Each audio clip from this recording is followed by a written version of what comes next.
লোকটি তারার মাঝে যেমন একটি চাঁদ, সৃষ্টিকুলের মাঝে যেমন নবী মুহাম্মদ, আমার নবী মুহাম্মদ, আমার নবী মুহাম্মদ। তোমার নাম কি মানা? কি আলী? আচ্ছা আচ্ছা, সুরাজ আলী। চলে আসো চলে আসো। দেখেন আজকে গজল লাইনের জন্য কি হচ্ছে দেখেন, এই সমস্ত ছোট্ট ছোট্ট ভাইরা, ছোট্ট ছোট্ট সোনার, একটুখানি সরে এসো, তোমার যেন দেখা যায়। তুমি তো হেভি বড় পানা মানুষ, তো দেখেন এই সমস্ত ছোট্ট ছোট্ট সোনারা, এদের আজকে গজলের প্রতি কতটা মায়া, কতটা আকর্ষণ। এ আমার সঙ্গে একটা সেলফি তুলবে বলে সে কোথায় ছিল, কোথা থেকে চলে এসছে। তুমি গজল বলতে পারো? পারো না? পারো? কি পারো? কোন গজল পারো? কোন গজল পারো? আমি চাঁদকে বলি সুন্দর না পারো? আরে কি পারো একটুখানি বলো, বলো বলো। লক্ষ্য করি তার মাঝে পারবো? আচ্ছা কই দাও, মাইকটা দাও দেখি। কেরাম পারো একটুখানি বলো তো, দু লাইন। ঠিক আছে, এই তো মাইকটা ধরো। আচ্ছা হাফ বলতে হবে, চলো। সালাম দেবে, সালাম বলো। আসসালামু আলাইকুম। আসসালামু আলাইকুম। নাতে রসুল নাতে রাসূল সাল্লাল্লাহু। সাল্লাল্লাহু আলাইহি। মাশাআল্লাহ, চলো শুরু করো, দু লাইন চলেন। লক্ষ কোটি তারার মাঝে যেমন একটি চাঁদ, সৃষ্টিকুলের মাঝে তেমন নবী মুহাম্মদ। মাশাআল্লাহ, নারায়ে তাকবীর। জোরে সোরে হবে না নারায়ে তাকবীর? ঠিক আছে, এই সমস্ত ছোট ছোট ভাইরা সর্বনাশ। তোমার গজল কি করে মনে আছে কচি? তুমি গজল হেভি বলেছো, একটু বলো, একটু বলো, একটু বলো, একটু বলো, বলো বলো। আচ্ছা একটু ওই ওই আরেকবার বলো, ওটা আরেকবার বলো। লক্ষ কোটি তারার মাঝে যেমন একটি চাঁদ, সৃষ্টিকুলের মাঝে তেমন নবী মুহাম্মদ। বলো বলো বলো। লক্ষ কোটি তারার মাঝে যেমন একটি চাঁদ, সৃষ্টিকুলের মাঝে তেমন দেখা যাচ্ছে? নবী মুহাম্মদ। আচ্ছা যাক, মাশাআল্লাহ, আমার এই ছোট্ট ভাই এই দুই লাইনই গজলের মুখস্থ আছে, আর নেই। এই গজলটা আমি একটু বলবো, এটা আমার সাথে বলবে তুমি? বলবে তো? তোমার নাম কি বললে? সুরাজ আলী। চলো একটুখানি গাইছি, আমার যেহেতু মনে নেই দু লাইনই। চলো দাও। দেখো পড়ে যাও না বাবা, আস্তে আস্তে আস্তে। লোকটি তারার মাঝে যেমন একটি চাঁদ, আর সৃষ্টিকুলের মাঝে তেমন নবী মুহাম্মদ। লোকটি তারার মাঝে যেমন একটি চাঁদ, সৃষ্টিকুলের মাঝে তেমন নবী মুহাম্মদ, আমার নবী মুহাম্মদ, আমার নবী মুহাম্মদ। লোকটি তারার মাঝে যেমন একটি চাঁদ, সৃষ্টিকুলের মাঝে তেমন নবী মুহাম্মদ, আমার নবী মুহাম্মদ, আমার নবী মুহাম্মদ, আমার নবী মুহাম্মদ, আমার নবী মুহাম্মদ। লোকটি তারার মাঝে যেমন একটি চাঁদ, সৃষ্টিকুলের মাঝে তেমন নবী মুহাম্মদ, আমার নবী মুহাম্মদ, আমার নবী মুহাম্মদ। লোকটি তারার মাঝে যেমন একটি চাঁদ, সৃষ্টিকুলের মাঝে তেমন নবী মুহাম্মদ, আমার নবী মুহাম্মদ, আমার নবী মুহাম্মদ। মাশাআল্লাহ, নারায়ে তাকবীর। চলো চলো, সেলফি তুলে দিয়েছি, তুমি অনেক বড় হও। চলো দোয়া করি, এখানে নামিয়ে দাও একটু, একটু আস্তে। দাঁড়াও দাঁড়াও দাঁড়াও, তুমি শোনো শোনো শোনো, চলে যাবো না। তুমি যা গজল গেয়েছো আমার মন পুরো জয় হয়ে গেছে। একটুখানি ধরো, যাও এই টাকাটা নিয়ে তুমি একটু খাবার খেয়ে নেবে, ঠিক আছে? যাও চলে যাও, আর ফোন নিয়ে যাও, চলে যাও। তো সবাই খুশি তো? কিন্তু আমি খুশি না, আমার মায়েরা বোনেরা একটা কথাও বলে না, কেউ কিচ্ছু রিকোয়েস্ট করে না। একটা ছন্দ, আমি একটা ঘটনা 5টা মিনিট ভাইয়ের কাছ থেকে সময় চাইছি, 5টা মিনিট কথা বলে ভাইকে দেওয়া হবে। একটা বুড়ির মনে স্বাদ জেগেছে, ভালোভাবে শুনবেন। একটা বুড়ির মনে স্বাদ জেগেছে, একটা মৌলী সাহেবকে দাওয়াত করে খাওয়াবে। ভালোভাবে শুনতে হবে, মৌলী সাহেবকে দাওয়াত করে খাওয়াবে।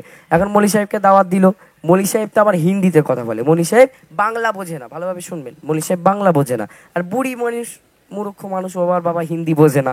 এখন ভালো, মৌলী সাহেব যখনই বুড়ির বাড়িতে আসলো, বুড়ি প্রথমে চিলিপচি দিল। এখন মৌলী সাহেব হাতটা ধুয়ে খাওয়া শুরু করলো। তা বুড়ি প্রথমে কি দিয়ে ভাত দিল? বুড়ি প্রথমে দিল, বুড়ির বাগানে ছিল কচু, সেই মান কচু বলে না, ওই মান কচু ছিল। এখন এই মান কচু রান্না করে এখন দিল মৌলী সাহেবকে। এখন মৌলী সাহেব খাওয়া শুরু করলো মোটামুটি। এখন যখনই খাচ্ছে যখনই খাচ্ছে, যখনই কচুটা শেষ হয়ে গেল, তরকারি শেষ হয়ে গেছে কচু, এখন তখন বুড়িমা, মৌলী সাহেব বুড়িমাকে জিজ্ঞাসা করছে যে, বুড়িমা ও আর কচু? হ্যাঁ। তখন কি বুড়িমা বলছে, বলছে হ্যাঁ ও আর কচু, হে মানে কচু হ্যাঁ রয়েছে তো এখনো। ও এখন আর একটু এনে তখন আবার মৌলী সাহেবের পাতে দেয়। মৌলী সাহেব ভাবছে সর্বনাশ, আবার দিলে কেন? তারপর আবার খায়, কিছু বলে না, লজ্জায় আর কিছু বলছে না। তখন মৌলী সাহেব আর কি করবে, তখন মৌলী সাহেব আবার কচু দিয়ে খায়। দেখেন খাওয়ার পরে যখনই আবার শেষ হয়ে যায় তখন মল্লিক সাহেব আবার বুড়িমাকে জিজ্ঞাসা করছে যে বুড়িমা আর কুছে হ্যাঁ? তখন বুড়িমা বলছে বাবা এত কচু খাও তুমি, আমাকে তো জানতাম না, আমার সোনার বাপ না তুমি, বলে আবার একটু এনে আবার একটু দেয়। এখন মল্লিক সাহেব তার রেগে গেছে, সর্বনাশ, বুড়ি মানুষ এ কি গোস্ত মাংস কিছু রাঁধেনি, তো শুধু কচু দেওয়া হবে, কি সর্বনাশ। এখন মল্লিক সাহেব কিছু ভাবছে যে এর পরে হয়তো দেবে না, একবার দুবার হয়তো এখানকার নিয়ম যে একই জিনিস দুবার দেবা, পরের বার হয়তো মাংস দেবে খুনি। এখন কি করেছে, আবার কচু দিয়ে খেলো নাক কান বুঝিয়ে, আবার বুড়িমাকে জিজ্ঞাসা করছে বুড়িমা ও আর কুছে হ্যাঁ? তখন বুড়িমা বলছে বাবা তুমি এত কচু খাও, আমি তো জানি না বাবা, বলে নাও আমার জন্য যেটা ছিলাম সেটা এনেও দিয়ে দিলাম। তখন বুড়িমা যা ছিল সব কচু এনে দিয়ে দেয়। তখন মল্লিক সাহেব রেগে যায় যে তখন মল্লিক সাহেব বলছে বুড়িমা मैं तब से बोल रहा हूँ যে और कुछ है तुम सिर्फ কচু खिला रहे हो, কচু खिला रहे हो। বুঝতে পারছেন? তাহলে বুড়িমা যেমন হিন্দি বুঝতে পারছে না, শুধু কচু দিয়েই যাচ্ছে, আমিও তেমন। আপনারা কথা যদি বলেন ভালোভাবে বলেন ইনশাল্লাহ বুঝতে পারবো। এখন আপনারা যদি কিছু না বলে, বুড়িমা বলে তো মল্লিক সাহেব কচু বলেছিল, আপনারা কিছু তো বলছেন, তখন তো আরো সমস্যা হয়ে যাবে, শুধু হয়তো পান্তা ভাত দিয়ে বাড়ি চলে যাবো, তখন অসুবিধা হয়ে যাবে। ঠিক আছে, একটুখানি বলতে খাবেন, গোস্ত খাবেন কি বিরিয়ানি খাবেন কি খাবেন, একটুখানি শুধু আমাকে বলবেন। ইনশাল্লাহ যদি আমার জানা থাকে ইনশাল্লাহ গাওয়ার চেষ্টা করবো। ওখানে আমার অনেক যুবক ভাইরা আছে, আমার মায়েরা বোনেরা আছেন, যার মনে যা গজল আছে একটুখানি বলে দেখেন, যদি আমার জানা থাকে ইনশাল্লাহ গাইবার চেষ্টা করবো। চলুন। আচ্ছা, আমার একটা ছোট্ট ভাই রিকোয়েস্ট করেছে তুমি আসমানে থাকো, ওটা গিয়ে নি কেন, তুমি গাও একটা করে। আচ্ছা চলো, একটা করে আমি গাইবো, যেহেতু পুরাতন কালাম, বেশি গাইবো না। ওটা গাওয়ার পরই ইনশাল্লাহ আমার ভাই গাইবে। চলো একেবারে নারা লাগাও, নারাই তাকবীর, সবাই মিলে দাঁড়ানো, নারাই তাকবীর। তুমি আসমানে থাকো প্রভু, আমি জমিনে, তবু তোমারি প্রেম জমে হৃদয় গভীরে। তুমি আসমানে থাকো প্রভু, আমি জমিনে, তবু তোমারি প্রেম জমে হৃদয় গভীরে।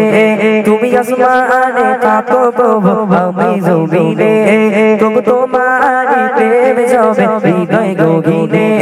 আমি তোমারি গোলাম গো, কোন কারণ আমি তোমারি গোলাম গো, কোন কারণ। আলিমুল গায়ব তুমি মালিক রব্বানা, আলিমুল গায়ব তুমি মালিক রব্বানা। আল্লাহু আল্লাহু আল্লাহু আল্লাহু আল্লাহ। তোমারি রহমত ছাড়া বাঁচা বড় নয়, প্রতিদিনে প্রতিক্ষণে জড়িয়ে রাখো গো আমায়। তোমারি রহমত ছাড়া বাঁচা বড় নয়, প্রতিদিনে প্রতিক্ষণে জড়িয়ে রাখো গো আমায়। কত শত ভুল মাফ করে দাও, কত শত ভুল মাফ করে দাও, জানা কি জানা আমি তোমারি গোলাম গো, কোন কারণ আমি তোমারি গোলাম গো, কোন কারণ। আলিমুল গায়ব তুমি মালিক রব্বানা, আলিমুল গায়ব তুমি মালিক রব্বানা। আল্লাহু আল্লাহু আল্লাহু আল্লাহু আল্লাহু আল্লাহু আল্লাহু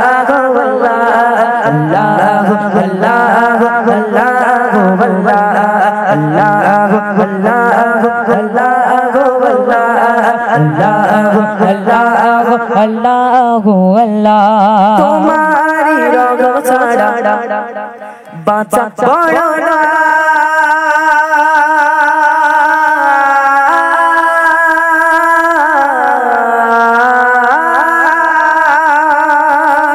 তোমারি রহমত ছাড়া বাঁচা বড় না, প্রতিদিনে প্রতিক্ষণে জড়িয়ে রাখো গো আমায়। কত শত ভুল মাফ করে দাও আল্লাহ, কত শত ভুল মাফ করে দাও, জানা কি জানা আমি তোমারি গোলাম গো, কোন কারো নয় আমি তোমার গোলাম গো অন্য কারো নয় আলিমুল গায়ব তুমি মালিক রব্বানা আলিমুল গায়ব তুমি মালিক রব্বানা আল্লাহ আল্লাহ আল্লাহ আল্লাহ আল্লাহ